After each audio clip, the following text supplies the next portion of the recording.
Hey, grade 8s, we're in the mechanical system. Here's the topic 2 notes. We're looking at the wheel and axle, gears, and pulleys.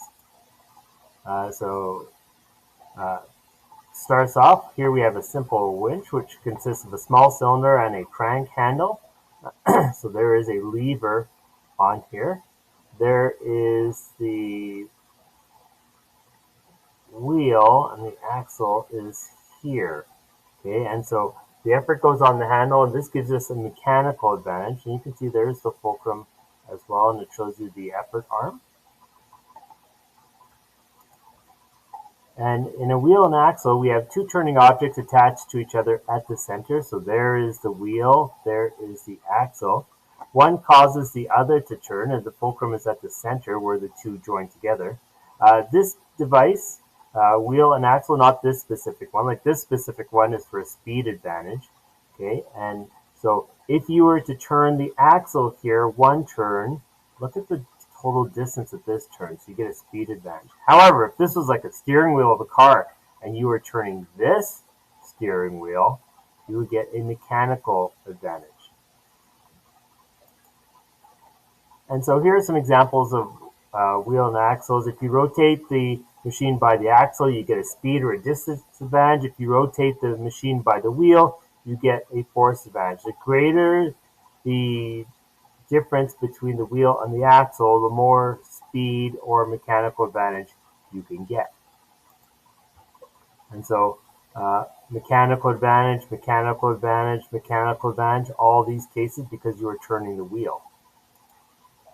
And then we looked at how gears work, and these are wheels with teeth on its rim that is interlocked with another gear in order to transfer force. We use gears in drills, hand mixers, bicycles, drill presses.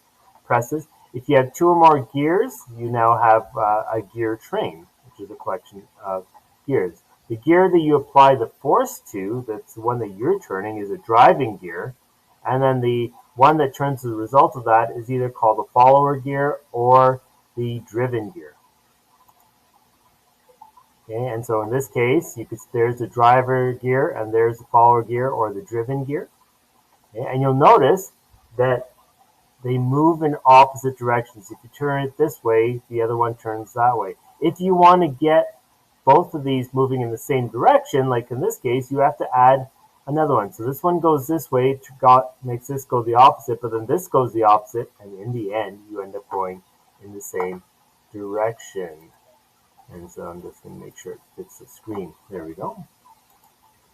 And so here we can see we have a large driving gear and a smaller driven gear, you get a speed advantage. Okay, and if you have a small driving gear and a large driven gear, you get a mechanical advantage. And if they're the same size, you get there is no advantage. You get the same speed, but you can use that to change the direction of motion. And then here's the formula. In this case, right, we're going to get a gear ratio of 2 to 1. So this one is going to give you a mechanical advantage because as you have to turn this twice to make this turn once, and therefore you're getting a mechanical advantage of 2. In this case, you turn this right once, and this one turns twice. And how am I getting those numbers? Well, it's the number of teeth that you get. So the speed ratio is the number of driving teeth divided by the number of driven teeth. Mechanical advantage is the number of driven teeth divided by the number of driving teeth. And those formulas were provided for you for your quiz, and they will be for your unit test as well. Sprocket is what allows a gear to rotate another gear without being in direct contact. The gears are connected by a chain, okay, and if the gears are connected by a chain, they move in the same direction, and if the gears are connected directly together, they move in opposite directions. And here you can see wheel and pinion, the gears are in contact, they're going opposite. Here you can see because it's hooked with a chain, they're going in the same direction.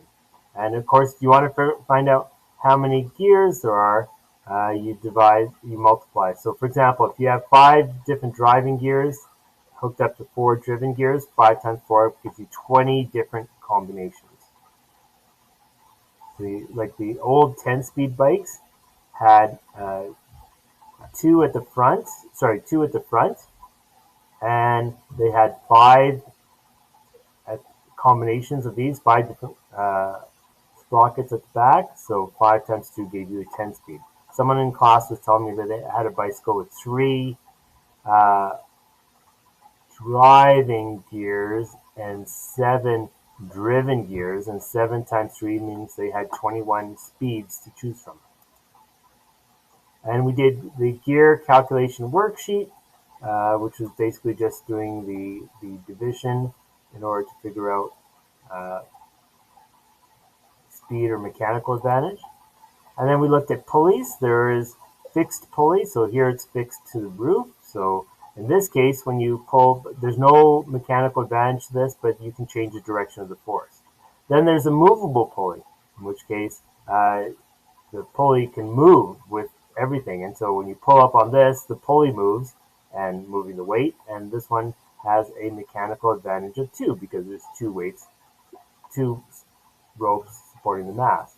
In this case, there's a fixed pulley and there's a movable pulley, but this also only has a mechanical advantage of 2 because it's only 2 ropes supporting the weight. And then block and tackle has multiple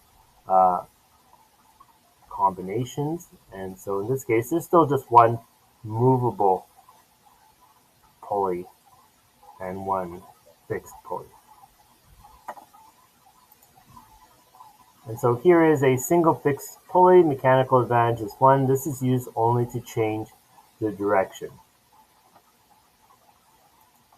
Here you have a movable pulley, so that means this string and this string are both supporting the weight. So when you pull up, you get a mechanical advantage of 2. So if this is pulling down with 100, each string has 50 newtons on it. This is a compound pulley. This also only has a mechanical advantage of 2 because there's only these 2 that are supporting the mast. Okay, but I mean you can have more. But the purpose of this pulley is to change the direction so you can pull down. Otherwise, you'd have to stand up here and pull up with that. You'd still get a mechanical advantage of 2. And of course, if it's a mechanical advantage of 2, that means you have to pull this twice the distance, and this will only move the 1 amount. And then there's a block of tackle. It's hard to tell from the picture, but there is 4 supporting ropes in that case. Mechanical advantage of 4 means if this is 100 newtons pulled down, you'd only have to pull 25, but you're going to have to pull it a large distance to get it to move. And then there was a review sheet that you guys got in class. We did some calculations with these. And of course, the driving gear times number of turns is the same thing as driven gears times the number of turns. So to get a 28 there, this has to be a 4. And this is 28, so that means 14 times 2 will give you that number. And then 7 times 8 is 56, which means it has to do 2 turns there.